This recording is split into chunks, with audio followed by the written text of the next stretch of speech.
Hey guys, tonight we're diving into something a little less philosophical and a lot more greasy: medieval junk food. Yep, even in a world without fast food chains, vending machines, or hot dog carts, people found ways to snack. And let me tell you, some of it was surprisingly delicious, some of it was disturbing, but all of it was undeniably medieval. So before you get too comfy, take a moment to like the video and subscribe, only if you genuinely enjoy what I do here. And hey, drop a comment below telling me where you're tuning in from and what time it is where you are. It's always fascinating to see who's joining from all over the world. Now, dim the lights, maybe turn on a fan for that soft background hum, and let's ease into tonight's journey together. In a world where most snacks looked suspicious and tasted even worse, apple fritters were a rare win. Sweet, hot, and just slightly dangerous. Just like any good medieval decision, these golden little pucks were about as close as you'd get to a medieval donut, minus the frosting and food safety standards. So, what went into a fritter back then? Apples, of course, but not the shiny supermarket variety.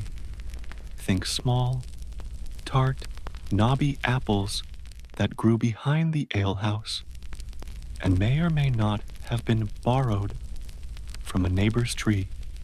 The apples were chopped up, tossed in a rough batter of flour, eggs, and sometimes ale, because water was always a gamble, and ale made everything feel a bit cheerier. Then came the frying. Deep frying in the 1300s was a whole other kind of drama. The oil, usually pig fat, was reused until it was practically sentient. It added flavor, or at least that's what they called it. But the result was something hot, crispy, and oddly addictive. A fritter, fresh out of the pan, was pure joy. Crispy on the edges, soft in the middle, and just the right amount of risk for third-degree burns if you weren't careful. If you were lucky and rich, your fritter might be dusted with imported sugar. What a flex that was. For everyone else, a drizzle of honey or spiced syrup did the trick. Either way, it was sweet enough to distract from the rest of your diet, which probably involved cabbage pretending to be other foods. Fritters were street food. You'd grab one at a fair after church, or on market days when you needed a treat and didn't mind grease stains on your tunic. Kids loved them, adults loved them, and birds? They tried to steal them. They were quick, indulgent, and just enough of a treat to make you forget about the pickled turnips waiting for you at home. Sure, sometimes they were overcooked, or the apples were more sour than sweet, or the batter was suspiciously chewy. But when they were good, they were really good. One bite, and you understood why people put up with medieval life. If apple fritters were the medieval donut, cheese curds were sort of the medieval popcorn. Bite-sized, a little squeaky, and wildly unpredictable. They weren't flashy. They didn't melt. They didn't stretch. In fact, they barely did anything at all, but that's what made them perfect. Let's be clear, medieval cheese wasn't trying to win any beauty contests. It was made quickly, eaten even faster, and expected to survive long journeys, questionable storage, and the occasional goat stepping on it. Cheese curds were essentially baby cheese, the fresh bits before it hardened into something that could double as building material. These little clumps of dairy joy were a byproduct of the cheese-making process. Farmers would separate milk into curds and weigh using rennet, which, by the way, came from the stomach lining of a baby animal. But hey, it worked. The curds were lightly pressed, salted, and that was it. Sometimes soft, sometimes rubbery, sometimes squeaky on your teeth, like they had a personality, but they were portable, filling, and weirdly satisfying. In a time when your snack usually meant stale bread or cold broth, curds were a win. Monks loved them, travelers packed them, kids ate them like candy. Assuming the cows were cooperative, that week, you could fry them, crumble them over stews, or just eat them by the handful while pretending not to smell like the inside of a barn. Unlike many medieval foods, cheese curds didn't require a celebration or feast. They weren't saved for holidays or saints' days. They were just there, comforting, familiar, mildly chewy, like that one friend who always shows up, never overperforms, but is weirdly reliable when everything else falls apart. Did they sometimes taste a little off? Sure, freshness was a spectrum in the Middle Ages, but with enough salt and enthusiasm, most people didn't complain. And hey, in a world without refrigeration, your standards naturally adjust. So no, cheese curds weren't glamorous, but they were simple, hearty, and just indulgent enough to count as a treat in a pinch. They were also excellent for bribing cats and small children. Turnips are not dessert. Let's just start there. But in the medieval world, where sugar was a luxury, apples weren't always in season, and creative desperation was the main food group. Someone somewhere looked at a turnip and thought, what if this were pie? And so, the turnip pie was born. To be fair, it wasn't always awful. Sometimes it was even kind of good. Think mashed turnips, hopefully tender, blended with a bit of egg, maybe some honey or dried fruit, if the cook was feeling generous, then baked inside a sturdy crust made of flour, water, and ambition. The result? Surprisingly edible. At best, it was warm, a little sweet, and had that comforting root vegetable pudding vibe. At worst, it tasted like someone had mistaken livestock feed for a baking ingredient and just went with it. Turnip pies were popular for two main reasons. Turnips were cheap, and pie crust could hide a multitude of sins, whether the turnips were overripe, undercooked, or suspiciously bitter. Once they were baked into a pie and drizzled with honey, it became peasant cuisine with aspirations. Was it cheesecake? No, but it tried. And in medieval Europe, trying counted. For a lot, you'd find these pies at fairs, feast tables, and particularly enthusiastic monasteries, where the monks had a little too much time and a lot of extra root vegetables. Some recipes added spices, nutmeg if the abbey was rich, pepper if the cook was feeling chaotic. Occasionally, raisins made an appearance, which only confused people further. Nobles didn't eat turnip pie unless they were slumming it for fun or pretending to relate to the common folk. But for everyone else, it was dessert. Sort of. More like an afterthought with pastry. And yet, despite its questionable logic, the turnip pie endured. People liked it, or at least didn't dislike it enough to stop making it. It was cheap, filling, and mildly sweet, which for medieval food made it revolutionary.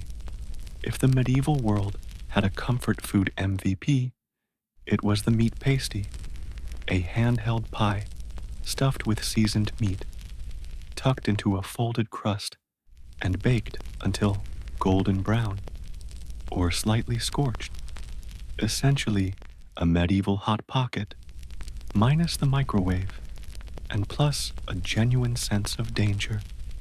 The beauty of the pasty was its portability. You could eat it on the road, in the fields, or while watching a public execution, whatever the day demanded. Wrapped in a thick pastry crust, it stayed warm for a while and protected the contents from dirt, rats, and the occasional peasant sneeze. But let's talk about that filling. Meat was a flexible term. If you lived near a manor or a hunting estate, you might get pork, mutton, or venison, actual recognizable meat. If not, well, options expanded dramatically. Rabbit, pigeon, eel, hedgehog, anything that once had legs or slithered could be diced, seasoned, and hidden inside pastry with plausible deniability. Spices were often used to enhance flavor, or, more realistically, to distract you from it. Pepper, sage, and garlic helped, but they couldn't completely hide the fact that the meat had been resting for a few days longer than it should have. Still, in a time when refrigeration was a fantasy and lunch often meant just bread and onions, a meaty pasty felt indulgent. There were even vegetarian versions filled with root vegetables, leeks, or cheese for fasting days or the particularly devout. But make no mistake, the meat ones were the crowd pleasers. They were greasy, hot, and comforting. You didn't ask what was inside, you just ate it and hoped the cook had been in a good mood. And in case you're wondering, yes, people sometimes marked the crust with initials or symbols to claim ownership, especially among miners and laborers. In some places, the crust was extra thick along one edge, so it could be held with dirty hands and then tossed to the spirits, or more realistically, to rats. Were they good? Often, yes. Were they mysterious? Always. But that was part of the charm. You didn't eat a meat pasty to feel safe. You ate it because it tasted good, and you were ready to accept the consequences. In a world where brushing your teeth meant rinsing with wine and hoping for the best, candied fennel seeds were the closest thing medieval folks had to breathe mints. Tiny, sugary, and vaguely herbal. They were. This humble creation was the original comfort food, think French toast, but without the eggs, sugar, cinnamon, or joy. Here's how it worked. You took yesterday's bread, the kind that could double as building material, and dunked it into a bowl of ale, not fancy craft ale, with notes of citrus and a hoppy finish.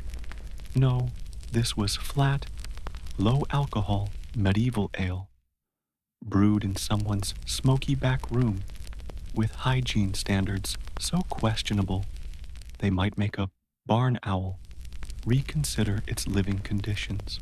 The bread absorbed the ale like a sponge with trust issues.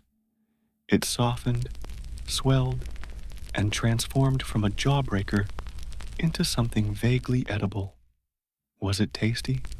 Well, in the right light, with a good mood, and especially low expectations, yes, kind of. It was warm, bready, and carried the gentle bitterness of fermented grain. To be clear, it didn't actively offend the palate. It just didn't quite delight it either. This snack was especially popular with the working class, people who didn't have time for multiple courses or cutlery, but still needed calories that wouldn't fight back. Bread soaked in ale was quick, hearty, and just messy enough to feel like a real break from your daily chores. Sometimes, people added extras, maybe a sprinkle of herbs, a bit of cheese, or, if the hen had been feeling generous that morning, a fried egg. On feast days, you might even get sops soaked in spiced ale, which basically meant the cook found a nutmeg shaving somewhere and thought, hey, let's make this work. And like many medieval dishes, this one had dual purposes. Not only was it food, but it was also a clever way to stretch ingredients.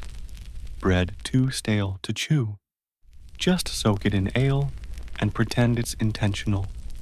Waste was for amateurs. The only downside was that it didn't travel well.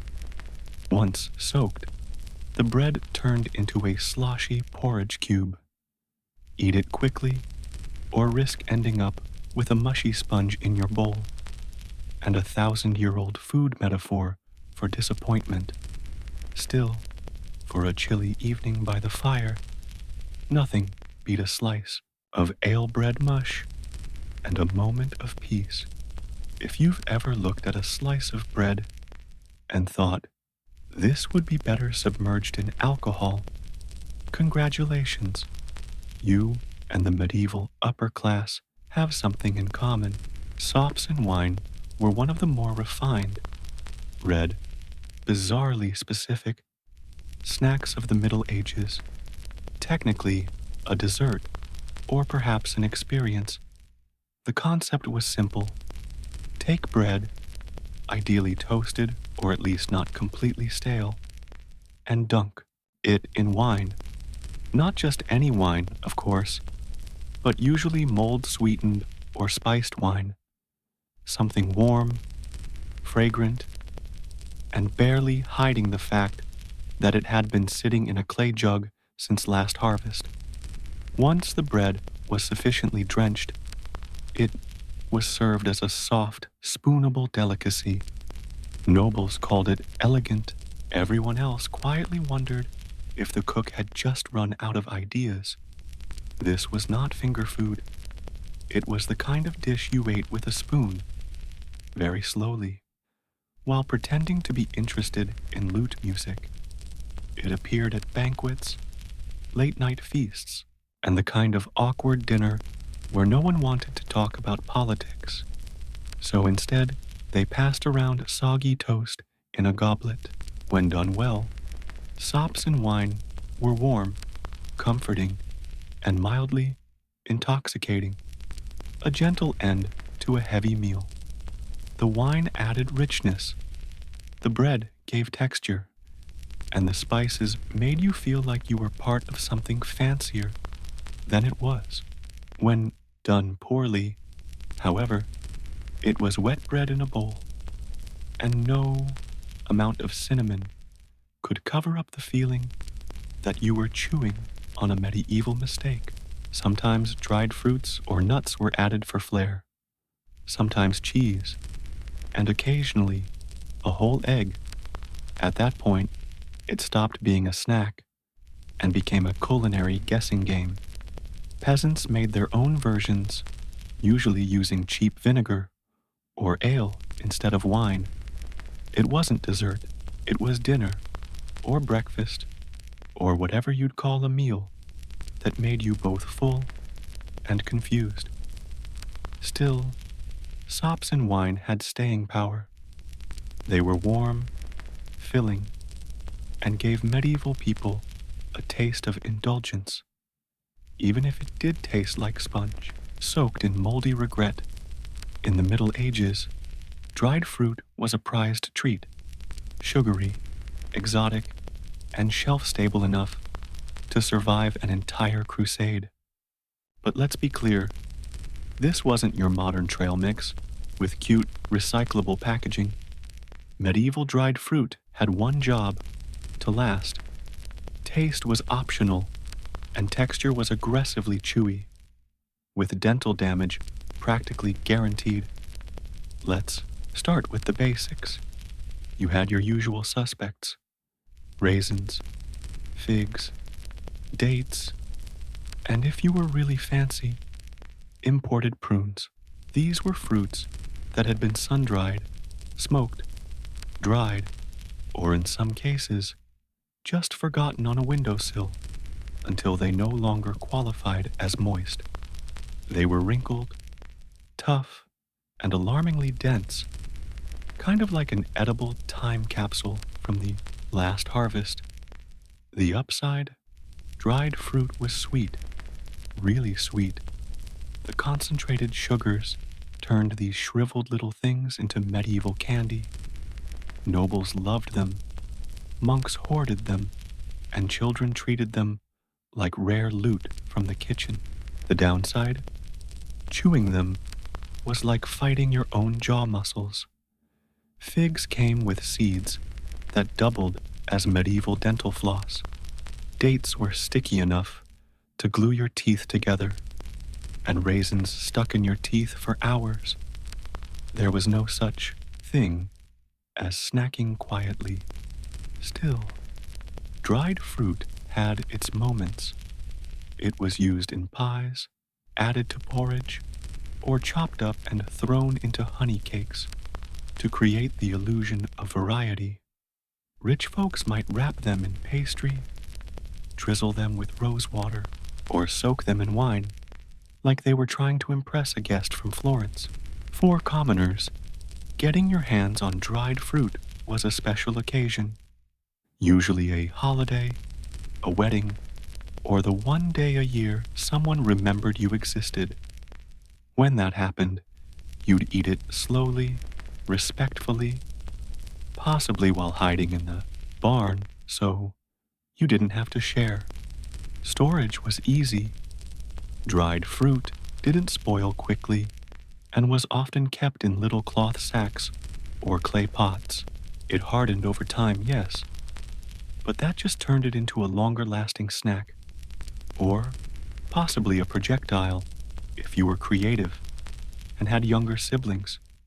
In short, dried fruit was sweet, luxurious, and faintly dangerous. It stuck with you. Sometimes, literally, you wake up hungry, craving something hearty, something fried, something that might bite back. Enter the blood pudding ball, a medieval snack so dense, so bold, so unapologetically iron-rich, it made modern sausage rolls look like timid breadsticks. Born out of the noble tradition of using every part of the animal, these savory spheres were proof that waste not, want not wasn't just a motto, it was a culinary principle. Even if what you weren't wasting was blood. Let's unpack it. First, you collect fresh animal blood, usually pig, though honestly, any blood would do in a pinch. You mix it with oats, onions, suet, that's beef fat for those unfamiliar, and spices. Once that morbid porridge reaches just the right level of grim stickiness, you shape it into balls and fry them in sizzling fat until the outside crisps up like it has something. To catch an eel in the ancient world, you would typically need to wait for nightfall when they slid through shallow waters, moving with a kind of slithery grace that made them look almost like sentient noodles. Their bodies were long, fluid, and incredibly hard to grab hold of. It was a pursuit that required a great deal of patience and, above all, skill. The eel didn't just give itself up easily. Once you finally caught it, the real work began. Skinning it wasn't like preparing a simple fish. It was more like wrestling with a wet rope that didn't want to die, slipping and sliding through your fingers with every attempt to grip it. The skin was thick and leathery, and the creature fought against your efforts, as if it were trying to escape back into the water. It was a struggle, But once you managed to wrestle it into submission, you had a prize, albeit one that still required work. After the skinning came the chopping, the seasoning, and if you were feeling particularly bold, the tossing of the eel into hot fat to fry it until the skin turned crisp and the flesh firmed up into something vaguely appealing. The fried eel was the end result, a crunchy, savory bite, rich in flavor. It was just the right amount of oiliness, not too greasy, but enough to give it that indulgent taste that made you feel like you were living dangerously. The texture was unique, crispy on the outside, tender on the inside, with a slight oily richness that was simultaneously comforting and decadent. Imagine a hybrid between calamari and chicken, but with a kind of twisted identity crisis that could only have emerged in the kitchen of a tavern. If you were lucky, it tasted like something straight out of a storybook, rich and unexpectedly flavorful. Fried eel wasn't just served at feasts or roadside inns. It had a surprising place in religious rituals as well, in a time when fasting and dietary laws were strictly adhered to. Eel presented an intriguing loophole. It wasn't technically classified as meat. This meant it could slip through the rules, making it a go-to option during religious fasts. It wasn't just the peasants who were eating fried eel, though. Monks tucked into it. Nobles flaunted it. Even kings had it stuffed into elaborate pies and paraded across banquet tables like a food of divine distinction. Despite its unappealing appearance, long, slippery, and frequently wriggling even after death, fried eel was regarded as a treat by many. Its bones were a nuisance, but the promise of that crispy, savory flavor was enough to make people forget the difficulty of the task. In many ways, fried eel was the ultimate test of patience and perseverance. But if you could stomach the eerie wriggle of it and get past the bones, it was genuinely delicious. Its crispy skin and tender, inside drenched in just the right amount of oil, made it a beloved delicacy, a little slippery miracle that kept bellies full and menus weird. In the ancient world, Mesopotamia stood as a crossroads for mystery and myth, with one of the most fascinating aspects of their culture being their interpretation of dreams. For the Sumerians, Akkadians, Assyrians, and Babylonians, dreams weren't just meaningless hallucinations. They believed that dreams were divine messages sent from the gods themselves, supernatural telegrams received by the subconscious mind. Ignoring these dreams was considered dangerous, as it was akin to ignoring a message from one of the gods themselves. Around 2500 BCE, the people of Mesopotamia had already developed a detailed and complex system of dream interpretation, which they recorded on clay tablets in cuneiform. This wasn't just for fun or a little bedtime entertainment. These interpretations influenced everything from statecraft to religious rituals, from warfare to agriculture. The world, they believed, was always communicating with them, and it was up to them to listen. Mesopotamians had professional dream interpreters, known as Baru priests, who were essentially ancient versions of modern-day therapists. These priests were not merely reading random dreams. They were trained in vast libraries of texts, like the Ishkar Zak, a book that cataloged different dreams and their meanings. For example, dreaming of eating dates was considered a good omen. Dreaming of your teeth falling out, however, signaled an impending death in the family. Dreams involving sex with a goddess were either a blessing or a curse, depending on how you interpreted them. In their worldview, these dream books didn't just guess the meaning of dreams. They proposed a logical cause and effect relationship. If you dreamed of a snake, betrayal was likely on the horizon. If you fell from a rooftop, a lawsuit was coming your way. The Mesopotamians believed that dreams were governed by a divine logic, which was often more bizarre than human reason could comprehend.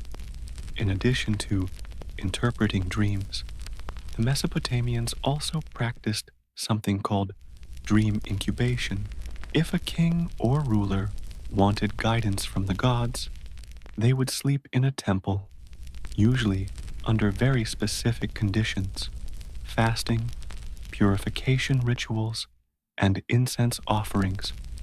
This was believed to increase the likelihood of receiving a revelatory dream. In this environment, the divine connection was stronger, and the gods could communicate more directly with the sleeper.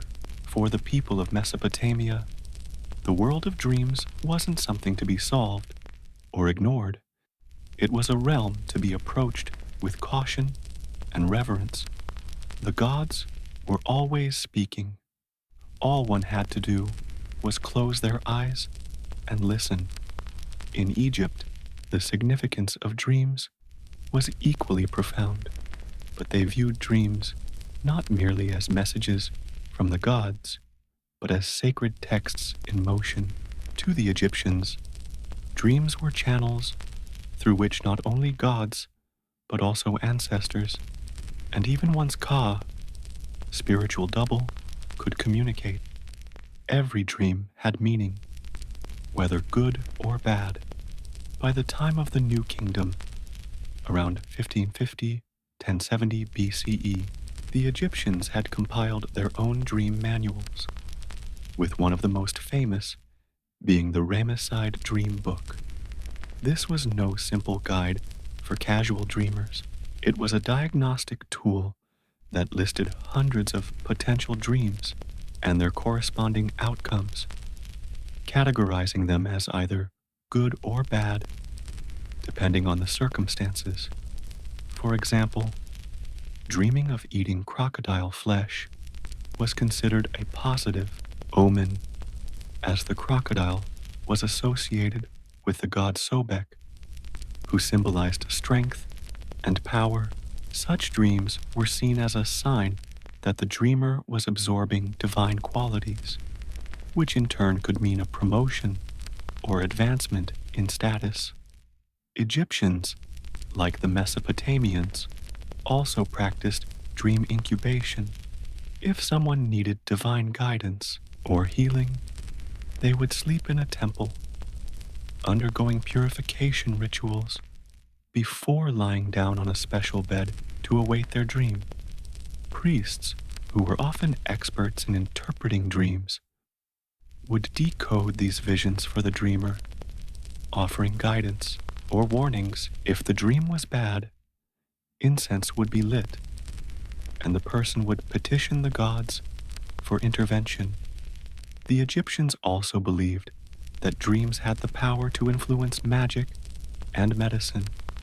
Amulets might be prescribed to ward off nightmares, and specific rituals could be performed to erase a bad dream, much like erasing a curse.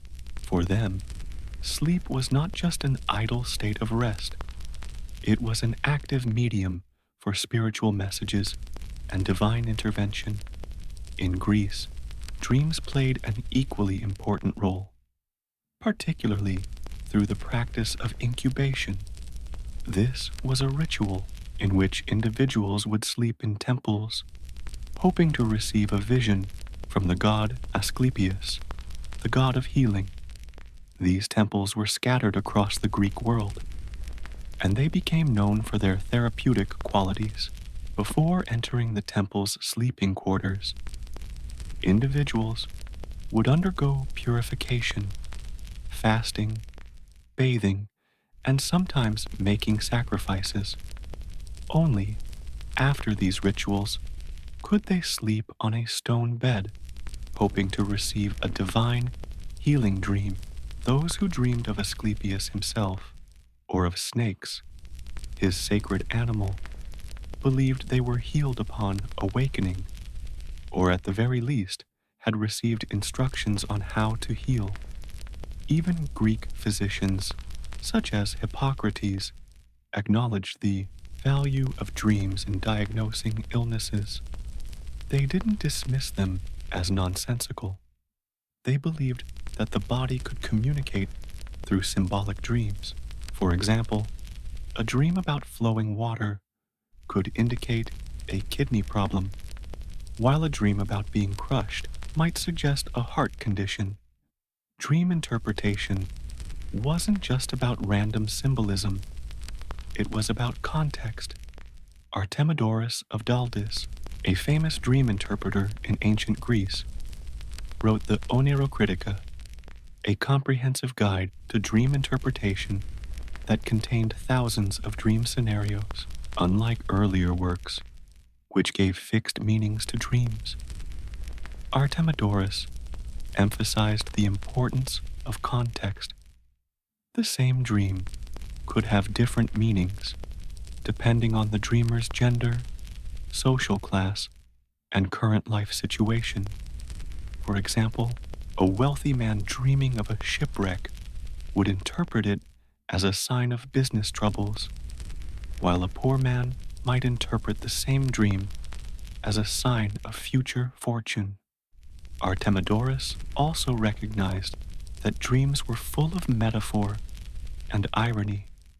Dreaming of death didn't necessarily mean literal death. It could represent renewal, and dreams of sex didn't always indicate desire. It could signal power struggles, guilt, or other deeper emotional conflicts. For Artemidorus, dreams weren't just puzzles to be solved.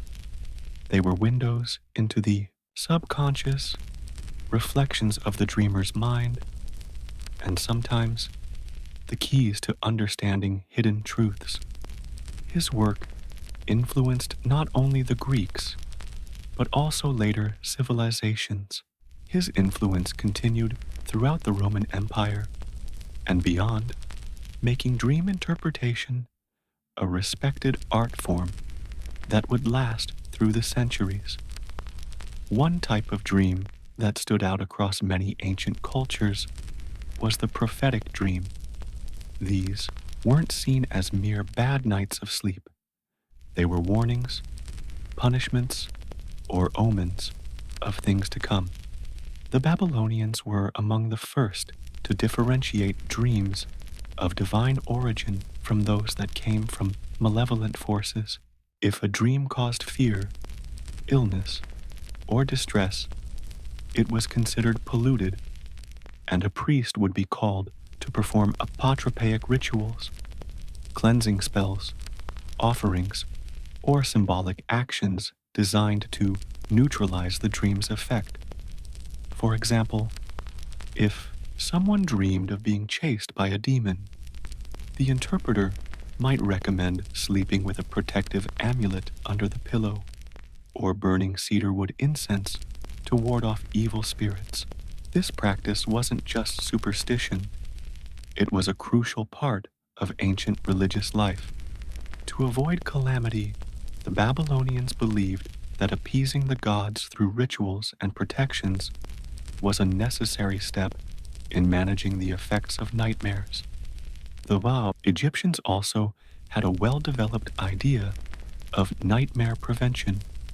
Certain dreams were believed to be caused by malicious entities, including the dead, amulets bearing the eye of Horus, or images of Bes, the dwarf god who protected households from dark forces, were warned to guard against these attacks. These small but potent symbols were thought to create a protective shield around the dreamer, preventing malevolent spirits from entering their subconscious. Some people even recited dream erasing spells upon waking, treating the nightmare as a contagious curse that had to be spoken out of existence before it could manifest in the physical world. These rituals were not seen as trivial. They were deeply tied to maintaining the balance of the spiritual world and ensuring that night terrors did not bleed into the waking one. If you survived the night unscathed, you could go about your day with the security of knowing that the gods, or at least the amulets, were watching over you. In Greek thought, nightmares often signified a message not from the Olympians, but from chthonic deities, gods of the earth and the underworld. Hades, Persephone, and even the terrifying Erinyes, Furies, could appear in dreams to express divine displeasure or signal a crime left unpunished. The Greeks believed that dreams were a direct channel to the spiritual realm, and ignoring these, warnings came at great risk. If a person dreamed of being pursued by the Erinyes, it was a dire sign that they had wronged someone and were about to pay the price. The Greeks also believed that their dreams had the power to reveal hidden truths about themselves and the world around them. Philosophers like Plato saw dreams as battlegrounds for the soul, where reason fought against the primal desires of the body.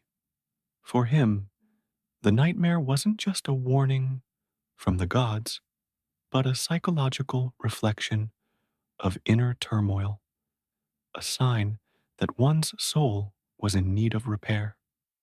The ancient Greeks understood that dreams weren't just simple abstractions.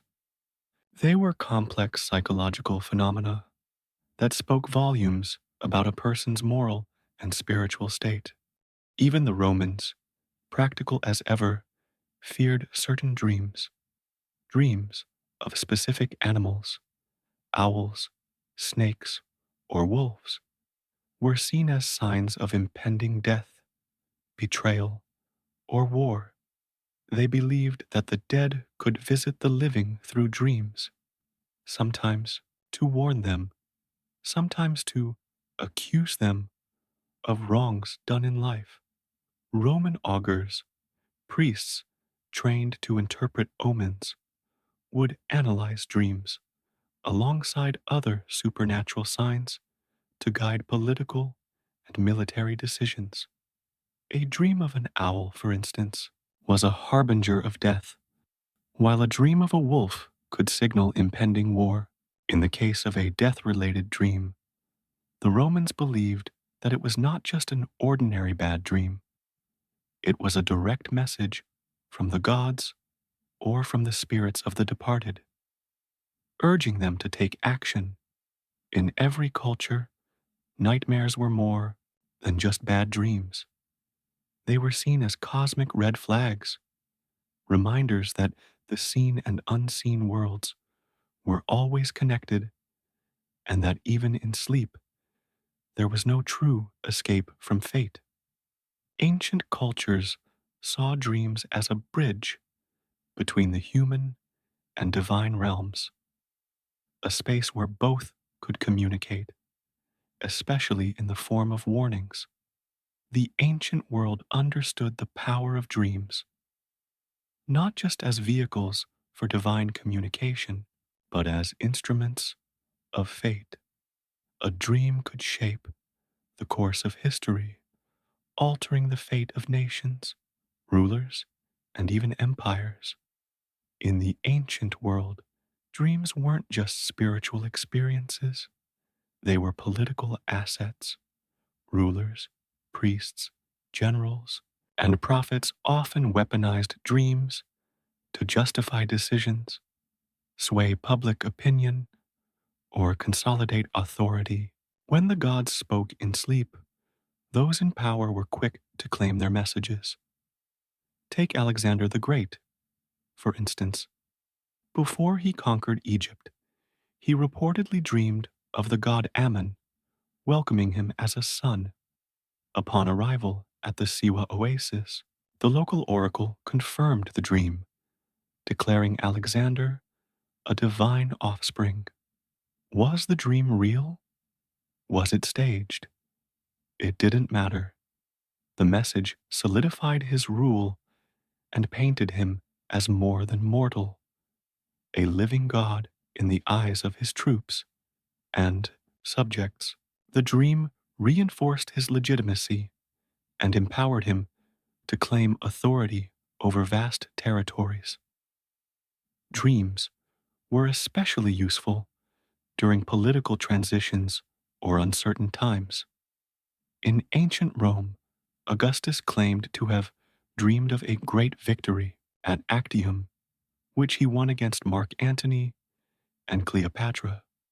Afterward, this dream was immortalized in literature and on coins, transforming it into a sacred narrative that justified his political victories. The message was clear. If the gods supported your dream, who dared oppose your actions? Emperors and rulers throughout history have used dreams in the same way, treating them as divine endorsements for their reigns and decisions. Priests and oracles, ever willing to play into this narrative, interpreted dreams as a theological tool that aligned with the interests of rulers or temple elites. Suppose a rebellious governor dreamed of disaster. The priest might interpret it as divine punishment for challenging imperial authority. On the flip side, dreams of fruitfulness and victory, interpreted correctly, could embolden leaders to launch military campaigns, raise taxes, or enact reforms. This wasn't limited to men.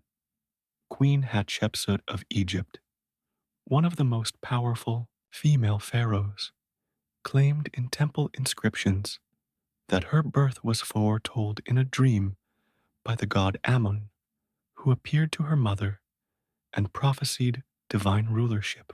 By framing her reign as destined in dreams, she strengthened her legitimacy in a male dominated throne. Prophets in the Hebrew Bible also used dreams to challenge kings. Daniel, for instance, interpreted King Nebuchadnezzar's dream of a great statue which forecast the rise and fall of empires. This wasn't just dream reading, it was geopolitics wrapped in allegory. In every civilization, dreams allowed leaders to say, "This is not just my will, it is the will of heaven." Whether as divine revelation or calculated propaganda, dreams became a powerful currency in the ancient world, turning the subconscious into a tool of statecraft, one vision at a time. Though the ancient temples have crumbled, and the priests of dreams now sleep beneath layers of dust, the legacy of ancient dream interpretation lives on, whispering through time. Science and psychology, though vastly different from ancient spiritual practices, have inherited much of the old ways of thinking. Much of what we believe today about dreams, our fascination with symbolism, recurring motifs, even nightmares, has roots in ancient frameworks that tried to make sense of the sleeping mind. The medieval world inherited these traditions wholesale. Islamic scholars translated Artemidorus's Oneirocritica into Arabic, refining and expanding on it. In Islamic mysticism, dreams became deeply respected as a means of divine guidance. Meanwhile, Christian monks and theologians cataloged the dreams of saints and martyrs, many of which predicted future miracles or divine justice. In April of 1860, the Pony Express was ready to ride. The race against time and terrain had begun. Creating the Pony Express route was like building a fragile bridge across a continent with no safety net and almost no margin for error. The full distance spanned nearly 2,000 miles, stretching from St. Joseph, Missouri to Sacramento, California, through a dizzying array of landscapes, rolling plains, mountain ranges, high deserts, and dangerous river crossings. To make this insane idea work, the founders built a chain of approximately 190 relay stations, spaced every 10 to 15 miles, about the distance a horse could ride at full speed before tiring. Every 75 to 100 miles, a home station provided rest and shelter for the riders, where they could sleep, eat, and hand off the mail to a fresh rider. But the real backbone of the express was the horses. More than 400 in all, they were chosen not for looks or stature, but for sheer speed and stamina. In the East, fleet-footed thoroughbreds ruled the prairie. In the rugged West, compact and hardy Mustangs carried the mail across the mountains and desert. These were the Ferraris of the frontier. Riders would gallop at full speed, jump off mid-stride, and leap onto a fresh mount in a matter of seconds. Each station had to be manned, stocked, and secure.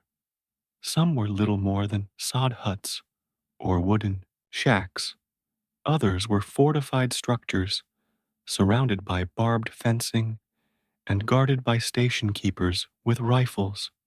Supplies, water, feed, and food had to be transported in advance. This meant months of preparation, and it all had to be done in some of the most remote, inhospitable land in America. Weather posed one of the biggest threats. Riders would endure snowstorms in the Sierra Nevada, sandstorms in the Utah desert, and brutal summer heat on the Nebraska plains. Wild animals, swollen rivers, and collapsing trails were daily hazards.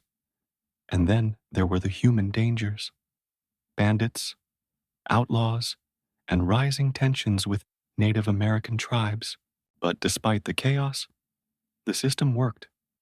With riders swapping every 75 100 miles and fresh horses every 10 to 15, the mail flew across the continent in as little as 10 days, a revolutionary speed at the time.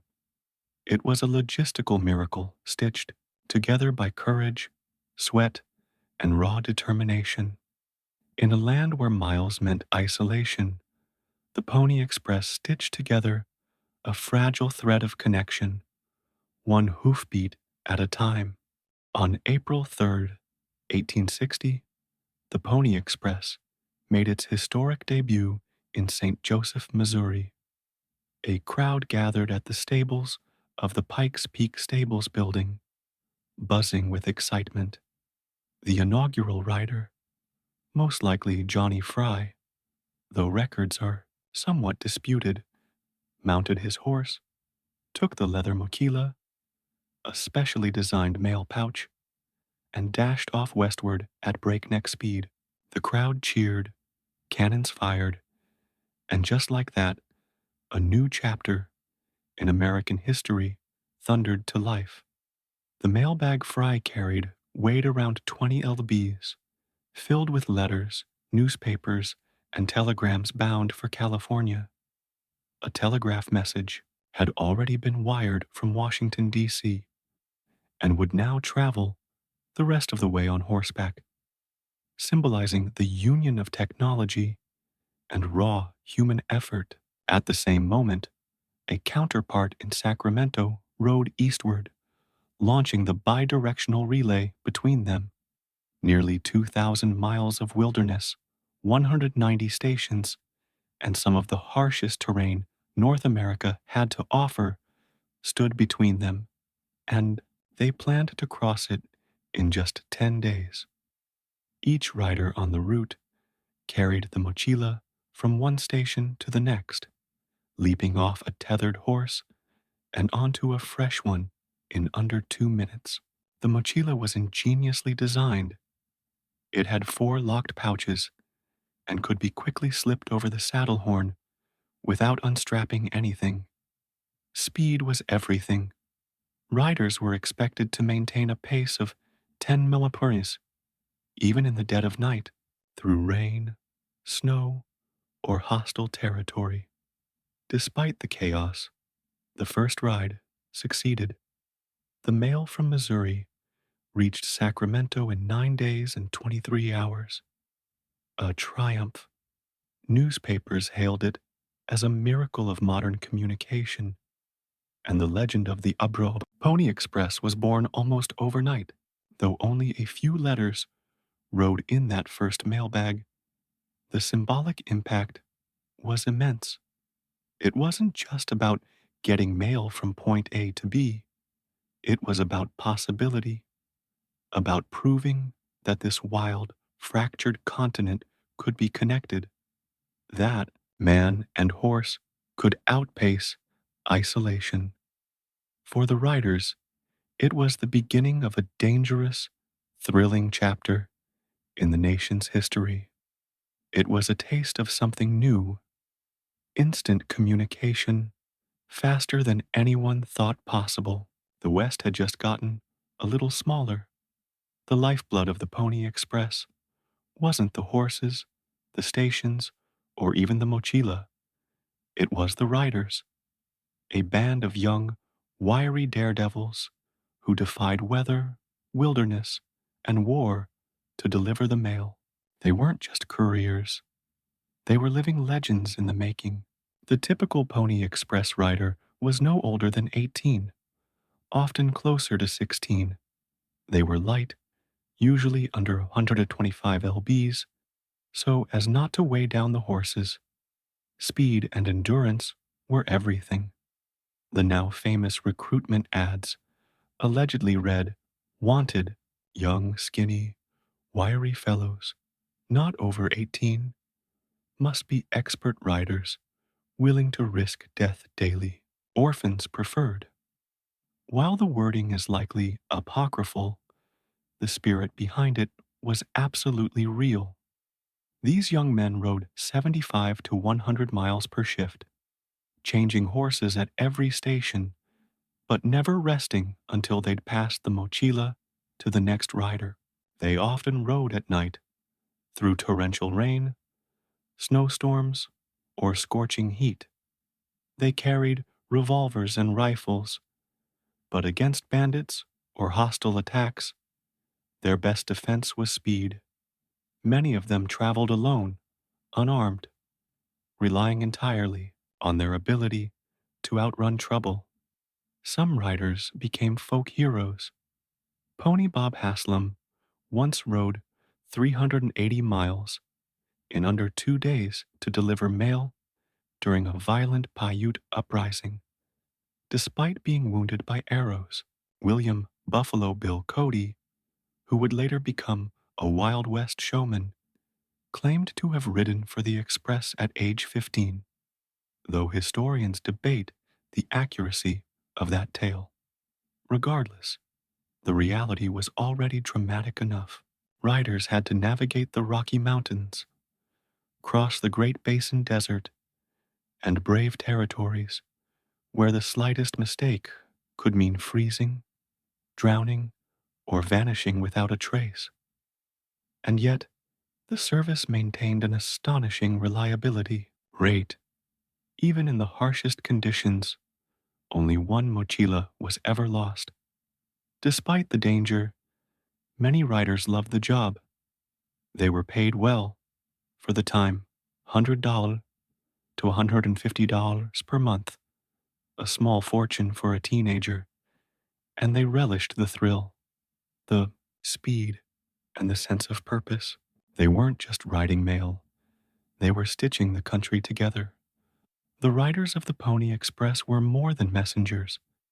They were symbols of American courage, endurance, and tenacity, galloping through myth and memory with every hoofbeat For 18 unforgettable months, they proved that no frontier was too wide to cross.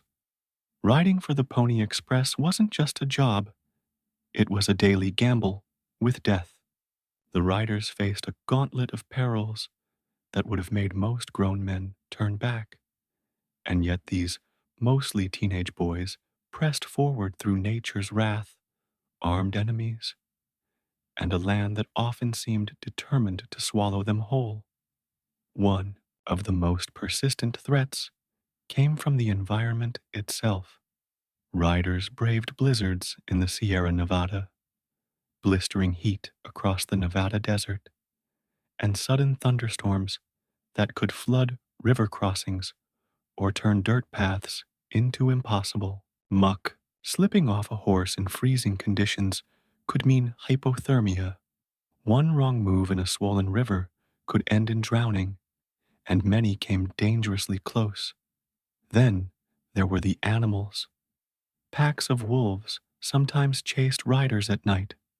Rattlesnakes coiled in trailside brush, and mountain lions stalked the high passes.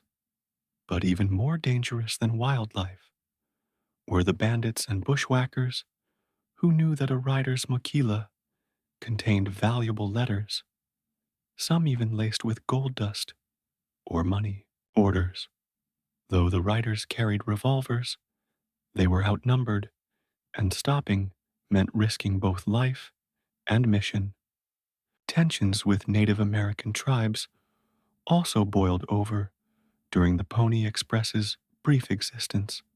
As ancient societies flourished, so too did beer's place in their hearts and rituals. The Sumerians and Egyptians weren't alone in their reverence for this divine liquid. Other civilizations quickly adopted beer brewing as a way to enhance both their daily lives and their spiritual practices. The Babylonians, for instance, carried forward the Sumerians' legacy, refining brewing techniques and expanding beer's role beyond the temple to taverns and marketplaces. In Babylon, beer was considered essential for both the common folk and the elite. The great King Hammurabi's code even included laws about beer. It was regulated, and brewers had to follow strict guidelines, ensuring quality and fairness in the distribution of the beverage.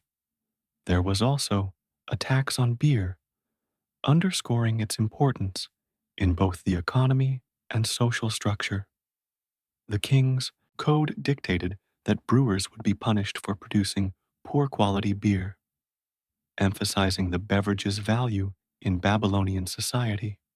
Meanwhile, in the vast expanse of the Roman Empire, beer's status was complicated. While the Romans preferred wine as their drink of choice, beer was still enjoyed by certain classes, particularly those from the northern regions of the empire, where brewing beer was a long-standing tradition. In fact, it was the Germanic tribes that left the most profound impact on the Roman world when it came to beer. The Germans viewed beer as a symbol of their culture, and it was consumed both socially and ritually. The early Roman writers, like Tacitus, recorded the Germanic fondness for beer, albeit with a certain amount of distaste, as they regarded wine as the drink of sophistication. But despite this Roman preference for wine, beer continued to permeate through the ranks of everyday life, eventually finding its place in the Christian monasteries of the Middle Ages. Monks, seeking a more sustainable source of nutrition and hydration, began refining brewing techniques, transforming beer into a finer, more palatable drink. The brewing process in monasteries became an art form, one that would change the way beer was consumed for centuries to come.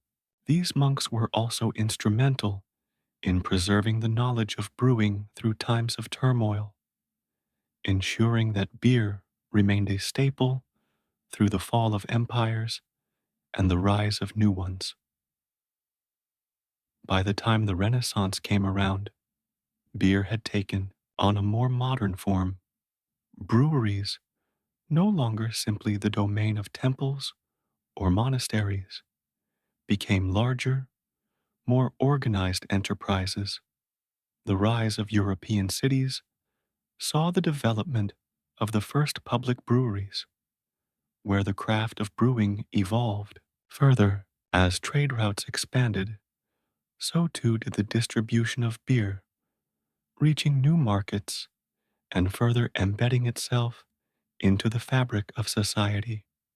It was a drink now enjoyed by all, from the poorest to the wealthiest, and its consumption spread far beyond the borders of Europe. Beer's journey took yet another dramatic turn during the Industrial Revolution. Brewing went from being a small scale, labor intensive process to a factory driven, mechanized industry. Advances in technology allowed for the mass production of beer, with a standardization that made it more affordable and accessible. The introduction of refrigeration revolutionized the ability to transport beer over long distances, and beer was no longer just a local or regional drink. It became a global commodity. Breweries exploded in size, and international beer brands began to emerge, marking the start of a new era for beer. In America, beer's role continued to evolve. By the 19th century, beer was deeply ingrained in the American lifestyle. German immigrants brought with them their love for lager, which would eventually dominate the American beer market. Breweries like Anheuser-Busch, Miller, and Coors became household names representing the rise of American industrial brewing. Beer was no longer just a beverage, it was a symbol of American ingenuity and the working class spirit. As Prohibition loomed, beer became a symbol of resistance, with underground bars and speakeasies serving as hidden refuges for those who refused to abandon their beloved drink. Post Prohibition, beer experienced a renaissance. The 20th century saw the rise of beer culture, with advertising, packaging, and marketing becoming an integral part of the beer experience. The mass market appeal of beer grew, but so did the appreciation for craft beer. As the craft beer movement began to flourish in the late 20th century, beer drinkers sought out small batch brews, artisanal creations that harkened back to the traditions of old. Breweries took pride in their craft, experimenting with flavors, ingredients, and brewing methods that pushed the boundaries of what beer could be. This rebirth of beer culture was not only about enjoying a good drink, but about reconnecting with the history, artistry, and tradition behind it. In modern times, beer is more than just a drink. It is a symbol of celebration, camaraderie, and culture.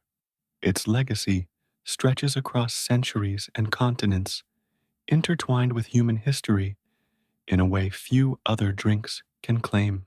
From ancient Mesopotamia to the bustling craft breweries of today, beer has been a constant companion, evolving with the times while remaining rooted in the shared experiences of communities. As we raise our glasses today, we are not just savoring a beverage, we are partaking in a centuries old tradition, one that spans cultures, continents, and civilizations. Beer reminds us of our collective past, of the ways in which we have connected with each other, with our gods, and with the land we inhabit. It tells the story of humanity's ingenuity, resilience, and creativity. And as we continue to enjoy it, we are linked to the ancient brewers who first unlocked the secrets of fermentation, bringing us a drink that has traveled through time, bringing people together, one sip at a time. In the ancient world, beer wasn't just a drink, it was a vital force that tied together the threads of daily life, work, and spirituality. The role of beer in the lives of early civilizations is woven with complexity and depth, far beyond the simple act of quenching thirst. In fact, its cultural and economic influence was so strong that beer was involved in nearly every facet of ancient society, from labor to religion, from family rituals to diplomatic alliances. In the Kingdom of Egypt, where beer was a staple of both nourishment and ritual, its spiritual significance was hard to overstate. The Egyptians didn't just brew beer to drink, they believed that the brewing process itself was sacred, a way of connecting with the gods. The god Osiris, who was closely associated with agriculture and fertility, was also considered the patron of beer. Brewing, therefore, wasn't just a laborious chore, it was an act of devotion. The beer brewed in Egyptian homes was often thick and hearty, sometimes eaten with a spoon instead of drunk. It was considered so vital that tombs of the ancient Egyptians were often stocked with beer for the deceased, ensuring that they would have the sustenance they needed in the afterlife. This wasn't just a practical gesture, it was a deeply spiritual one, offering the deceased the protection and favor of the gods in the next life. Beer was integral to many religious festivals, with large communal feasts being held to honor gods, celebrate harvests, or mark significant seasonal changes. These were not casual gatherings, but were seen as crucial moments of connection between humans and the divine. Whether it was the famous Egyptian festivals of Osiris, where beer flowed freely, or the celebrations marking the solstice, beer helped to transcend the everyday and elevate the spirit. Quite literally, people didn't just drink beer, they shared it in ritual as a way of communing with the gods, with nature, and with each other. It was this sense of connection, spiritual, social, and cosmic, that gave beer its enduring significance. Even as civilizations evolved, the sacredness of beer remained. In the ancient Hebrew culture, although wine often dominated elite rituals, beer still had a role to play. It was a drink that tied communities together and remained connected to themes of fertility, sustenance, and the common people. Much like the Egyptians and Sumerians, the Hebrews viewed beer as a necessary element of daily life, especially for the working class. Beer wasn't just a recreational beverage, it had profound social and religious connotations. It wasn't just about drinking, it was about aligning oneself with the forces of nature, the gods, and the universe. Perhaps even more fascinating is the theory that beer was one of the driving forces behind the development of agriculture itself. Some historians now argue that humans didn't just begin to cultivate grains for bread, but were, in part, motivated by the desire to brew beer. Evidence from ancient Mesopotamia, where grain cultivation was first truly organized, suggests that barley, the primary grain used for brewing, was chosen not only for its culinary uses, but also for its fermentable sugars, which were essential for beer production. In this light, beer can be seen not as a byproduct of civilization, but as one of its foundations, helping to give rise to the first agricultural settlements. Beer had a profound effect on the development of early communities, both socially and economically. Brewing required an organized, cooperative effort. The brewing process involved specialized tools, controlled fermentation, and a division of labor, all of which pushed early human societies toward greater technological innovation and social organization. Communities needed to allocate resources, establish systems for managing grain, and even develop rudimentary forms of quality control, all of which helped lay the groundwork for the development of bureaucracy and state economies.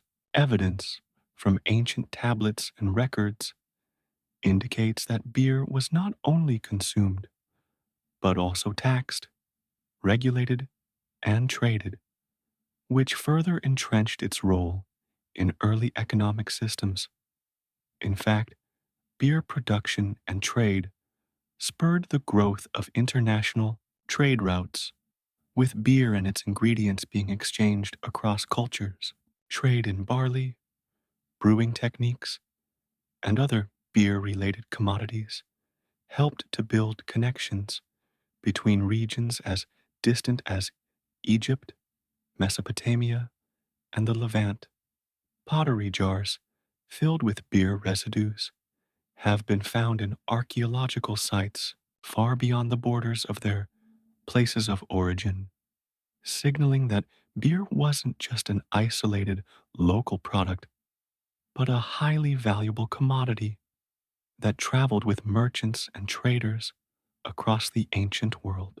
It wasn't just a drink, it was a cornerstone of ancient economies. While beer's place in ancient culture was primarily as a necessity for survival, its significance extended far beyond mere utility. In many early civilizations, beer was also a symbol of social status, political power, and divine favor. In Sumer, for example, workers who built the great ziggurats and temples were often paid in beer rations. These rations could vary in quality, with the more refined beer being reserved for higher ranking officials, scribes, and priests. This practice made it clear that beer wasn't simply for sustenance, it was also a marker of social hierarchy.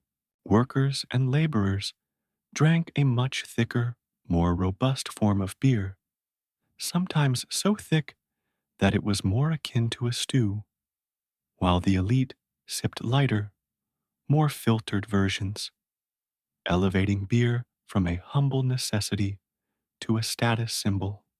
In Egypt, the difference between the beer consumed by the common people and that enjoyed by the elite was even more pronounced.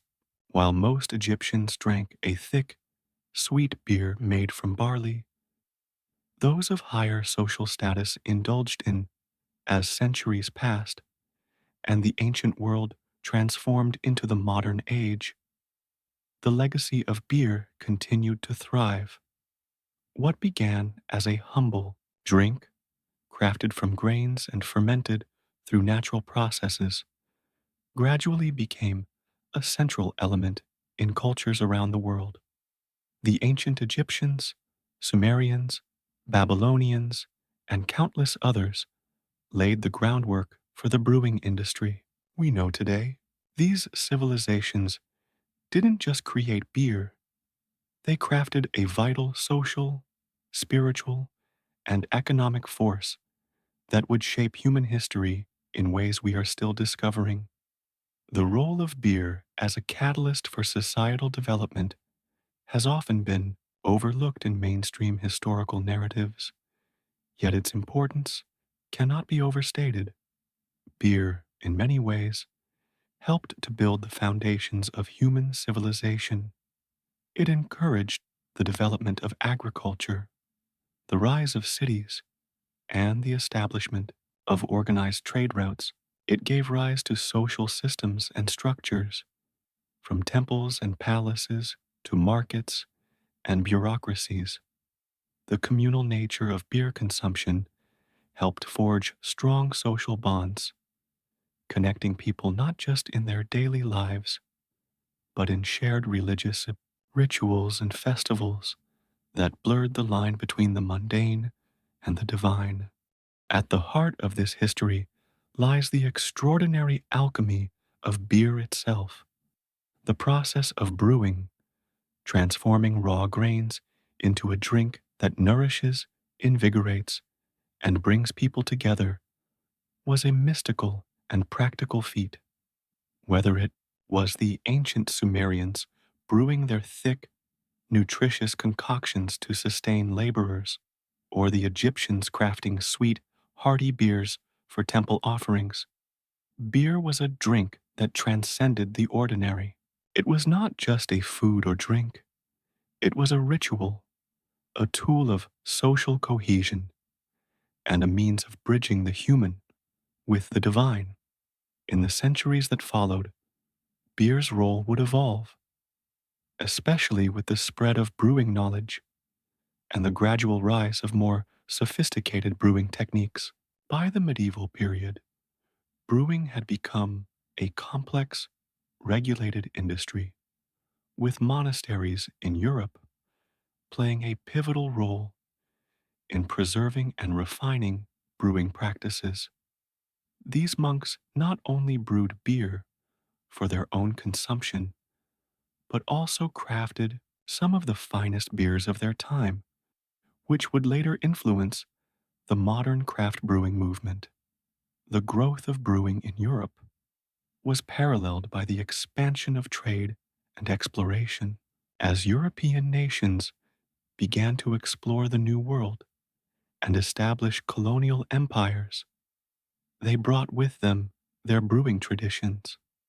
The settlers of North America, for instance, quickly adopted the beer making techniques of their European counterparts, and beer production soon became an integral part of American life. By the 19th century, the beer industry in Europe and North America had expanded dramatically, fueled by the Industrial Revolution, which brought mechanization to brewing. This was the beginning of beer's modern commercial era, where large breweries and global brands would dominate the landscape. In the United States, the rise of lager beer, brought over by German immigrants, quickly became the drink of choice, while smaller, localized brewing operations began to emerge. These smaller breweries were essential to the economic fabric of many towns, serving as both a source of livelihood and a way for communities to come together. It was during this time that beer began to evolve from a purely utilitarian beverage to a symbol of national identity and a reflection of American ingenuity and entrepreneurship. The commercialization of beer reached new heights in the late 19th and early 20th centuries. The growth of mass production allowed beer to be distributed far and wide, becoming a ubiquitous part of social gatherings, from backyard barbecues to political rallies. But even as beer became more commercialized, it still carried with it the legacy of its ancient origins. From the Sumerian temples to the modern brewery, beer remained a symbol of community, culture, and connection. However, the path of beer wasn't without its challenges. The United States, for example, saw the rise of prohibition in the early 20th century, a period that outlawed the production, distribution, and sale of alcoholic beverages. During this time, the beer industry was forced underground, and speakeasies became the hidden hubs of beer consumption. Despite the efforts of the government, beer continued to flow in secret, proof of its central role in American life. After the repeal of Prohibition in 1933, beer once again became a legally acceptable beverage, and the brewing industry quickly rebounded. The post Prohibition era also saw the rise of some of the largest and most influential beer companies in the world, such as Anheuser-Busch, Miller, and Coors. These companies cemented beer's place as a mainstream commodity and its position in the global market.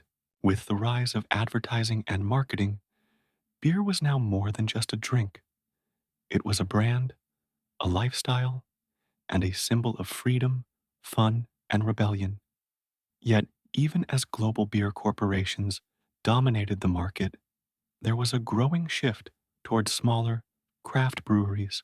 Beginning in the 1970s and 1980s, the craft beer movement gained momentum, and beer enthusiasts began to seek out new flavors, styles, and brewing methods that harkened back to the roots of beer making.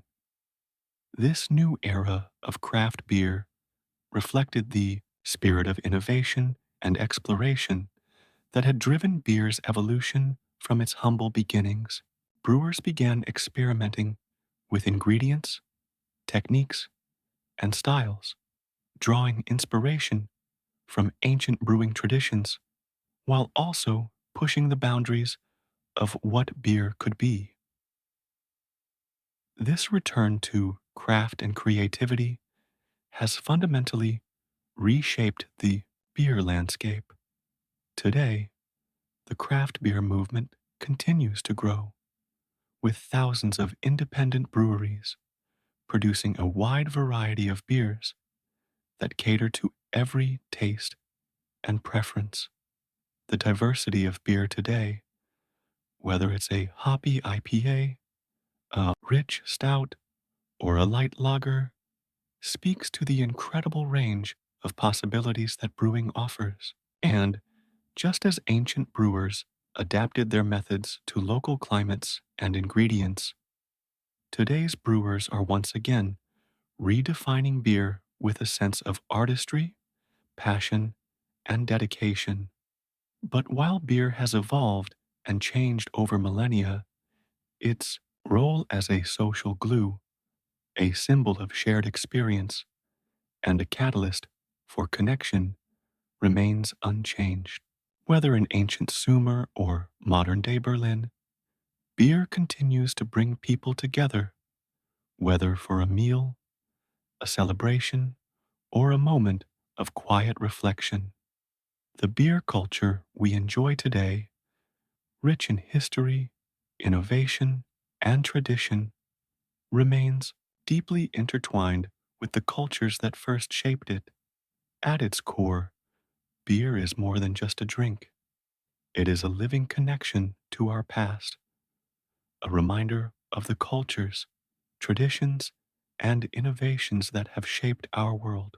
It is a product of labor, of community, and of a deep understanding of nature's rhythms. From the first fermented barley in the cradle of civilization to the cutting edge craft breweries of today, beer has been an essential part of human history, woven into the very fabric of civilization itself.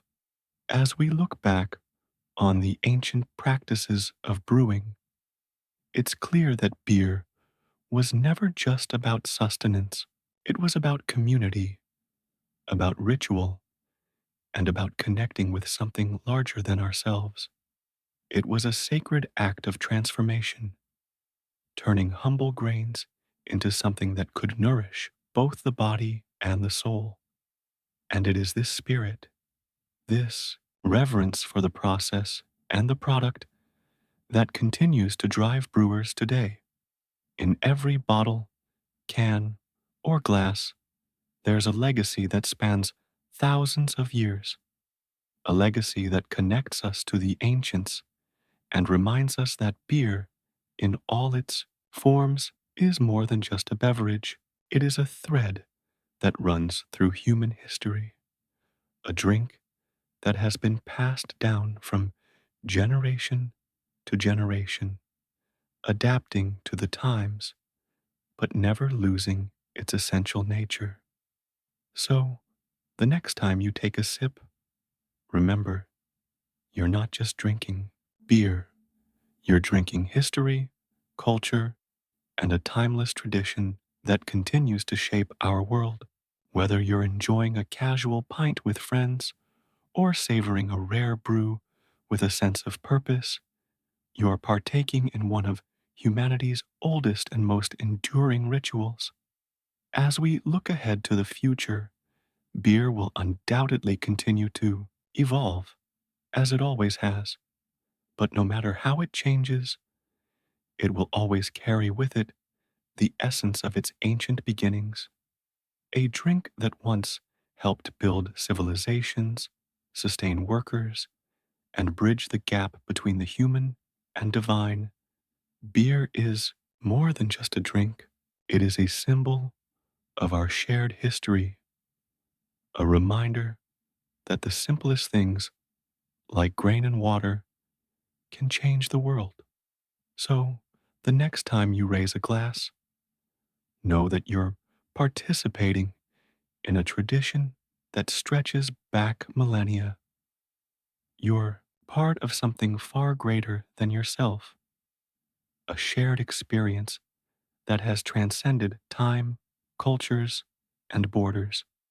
And in that moment, beer is not just a drink, it's a celebration of life, of community, and of the remarkable journey humanity has taken, from the first ancient brew to the present day. In the end, beer isn't just a beverage, it's a testament to the enduring power of human ingenuity, creativity, and connection. From the ancient brewers who first discovered fermentation to the modern craft brewers who push the boundaries of flavor and technique, beer remains a vital part of our cultural and social landscape. It is a drink that connects us not just to our history, but to each other. And that is something worth celebrating. Partaking in the consumption of chips, Twinkies, and the convenience of a quick cheeseburger from a drive through may appear to be modern culinary institutions. However, the world's fascination with what we now term junk food has roots that stretch far back in history, reaching into the annals of antiquity. While today's fast food industry is a massive global phenomenon, it might surprise you to learn that its humble beginnings can be traced back to medieval Europe. During this period, these gastronomic delights catered primarily to travelers and the less affluent segments of society, offering intriguing and sometimes unusual cuisine. In this exploration, we'll delve into the intriguing world of medieval junk food, shedding light on some of the culinary practices of the past. But before we embark on this historical journey, we invite you to subscribe to the Weird History channel. And please, don't hesitate to share your thoughts in the comments section below. If you have any other historical food topics you'd like us to explore, we're all ears. Now, let's transport ourselves back in time to the medieval era of fast food. London, a city known today for its iconic landmarks, rich British culture, and bustling metropolis, was no less a center of trade and commerce during the Middle Ages. However, the era was characterized by widespread poverty, which created a stark contrast to the thriving commercial activities of the time. For many of the less fortunate denizens of London, the act of preparing meals at home was not only a matter of inconvenience, but often an outright impossibility. Cooking equipment and fuel were luxuries that many simply couldn't afford. Moreover, the impoverished residents of the city often inhabited tenement housing, a form of overcrowded urban housing that was devoid of basic furnishings, let alone a hearth for cooking. Without access to a hearth, the task of cooking became a nearly insurmountable challenge, as it would invariably fill their homes with smoke, risking both discomfort and the potential destruction of their already meager dwellings. As a result, the citizens of medieval London turned to cookshops as the practical solution to their culinary needs, effectively pioneering a precursor to the modern takeout restaurant. These cookshops, reminiscent of the 24-hour fast food establishments we have today, sprang up along the banks of the Thames River. They were open every day, adjusting their menus according to the seasonal availability of ingredients. However, the experience was quite different from our contemporary drive-through service. Instead of riding through on horseback or in a carriage, customers would take a leisurely stroll up to these establishments to purchase their desired hot meals. Others opted to buy their food and then take it home to enjoy at their leisure, as consuming a plate of takeout in public was not always the preferred dining experience.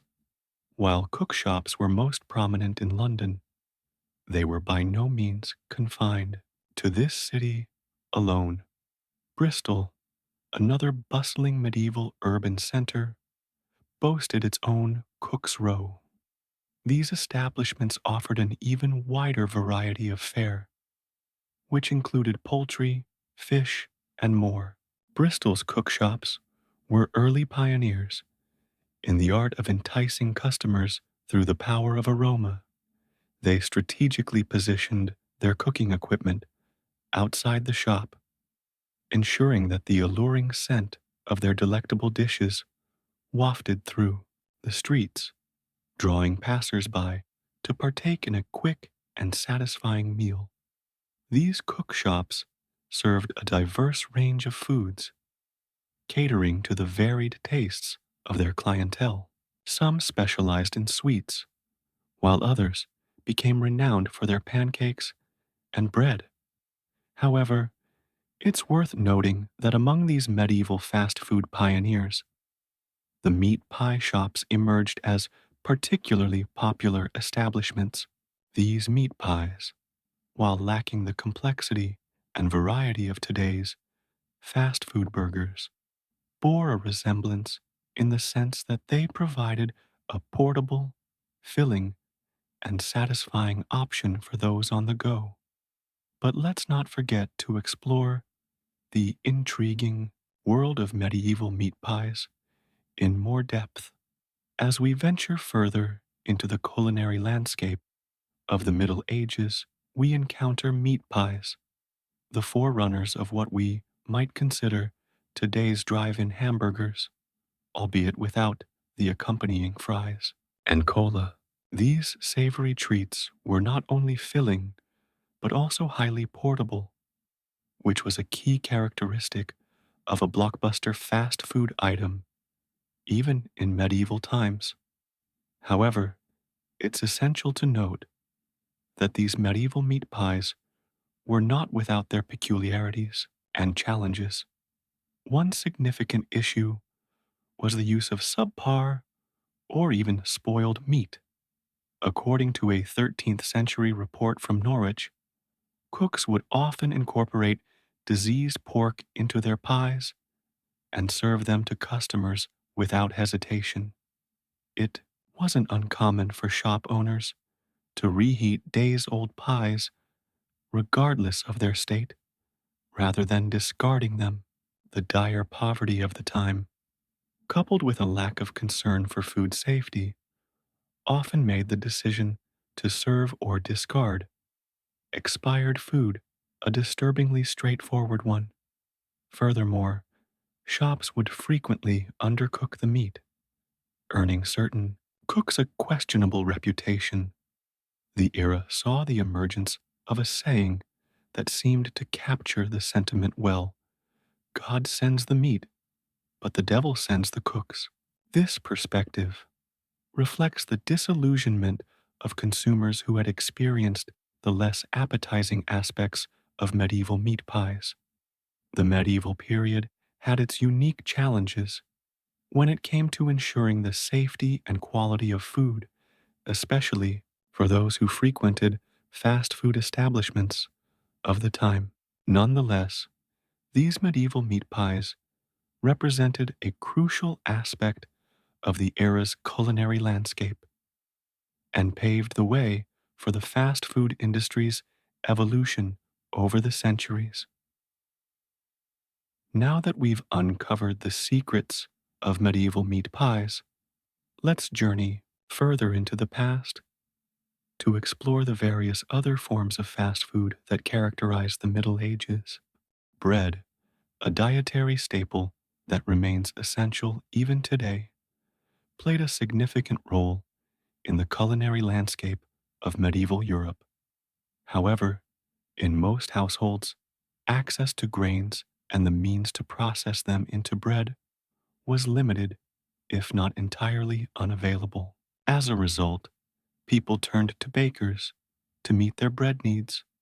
While selling pre-made loaves of bread was a straightforward business, medieval bakers offered their customers more than just that. One intriguing service provided by medieval bakers involved the concept of wrapping meat in bread. Customers who brought their meat to the bakery could have it encased in a layer of bread and then baked to perfection. This ingenious solution allowed people to enjoy a convenient and delectable meal without the need for cooking facilities at home. To encourage this practice, London enacted a law in 1350 that prohibited bakers from charging more than a penny to wrap customers' meat in bread. This gesture aimed to make such offerings more affordable, catering to the needs of the less affluent members of society. It's fascinating to note that a predecessor of the modern concept of fast food takeout began to take shape in medieval Europe. While medieval bakers primarily focused on bread production, their willingness to accommodate customer requests and the affordability of this service made it an early example of convenience dining in history. Additionally, medieval Europeans pioneered the concept of the bread bowl, a culinary innovation that continues to thrive today. This ingenious idea involved serving soup and stews inside a hollowed-out loaf of bread, aptly known as a trencher. These bread bowls not only added a unique twist to the dining experience, but also contributed to the overall meal by providing an edible container. This practical approach helped reduce the need for dishes, making the consumption of soups and stews both convenient and economical. Soft pretzels, an iconic snack cherished by many today, were also incredibly popular in medieval Europe, comprising just three simple ingredients: water, flour, and salt. These twisted treats made for a satisfying and portable snack. What's more, they received the official seal of approval from the Catholic Church. During fasting periods, such as Lent, when Catholics refrained from consuming certain animal products, pretzels often took the place of those forbidden treats. Monks would distribute them to children reciting their prayers, and others would offer them to the less fortunate. Beyond their religious significance, pretzels became symbols of luck and prosperity in medieval Europe. There's nothing quite like munching on a handmade pretzel to make one feel fortunate. When it comes to fast food indulgence, few things complement a meal better than a refreshing beverage, and medieval Europeans were no strangers to this concept. In fact, it's safe to say that they had a particular affinity for alcoholic beverages. Perhaps it was the challenging circumstances of medieval life that led to such widespread appreciation for libations, as it was a time of significant hardship for many. One notable aspect of this penchant for alcohol was its resilience during periods of religious observance, such as Lent.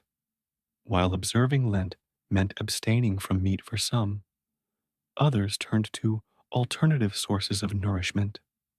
Some chose to substitute fish, but many opted for a more indulgent path.